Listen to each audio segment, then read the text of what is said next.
Thank you, Mr. Chairman. Let me start out by saying how important this bill is to my district and to the state of New Jersey. Fishing is an important economic driver to our state's economy and generates billions of dollars a year in revenue and supports tens of thousands of jobs, and particularly in my district along the coast.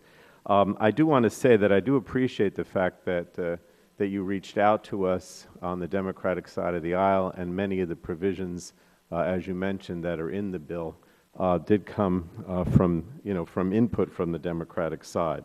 And I particularly want to mention the flexibility language and the modifications to the annual catch limit requirements. I've been, as you know, advocating for Magnuson flexibility for a long time. It's crucial in my state and my district that we have that flexibility, and the bill before us today includes that flexibility language. And so I do want to say how supportive I am of all that you've done in that respect. But I have to say I am troubled by other provisions in the bill that make what I believe unnecessary changes to NEPA, the Endangered Species Act, the National Marine Sanctuaries Act, and the Antiquities Act.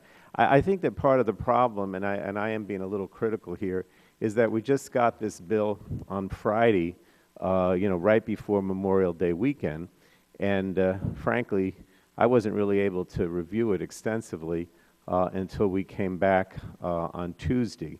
And so I think that if we had a little more time, particularly to look at some of those provisions, perhaps we could have come up with a more bipartisan approach that not only would help us get the bill through this committee and the floor, but also help us with the Senate, because I do believe that these provisions that relate to the environment and NEPA in particular are going to be really troublesome in terms of the ability to pass this bill in the Senate. The bill would vest much of the authority over NEPA and the other environmental provisions I mentioned in the fishery management councils instead of with the appropriate federal agencies. And I don't think it's appropriate to vest regulatory authority for these purposes in a body like a fishery management council. Fishery managers play an important role in crafting fishery management measures in consultation with the National Marine Fisheries Service, but I think they lack the expertise to appropriately review and analyze the impacts and requirements of NEPA or the ESA.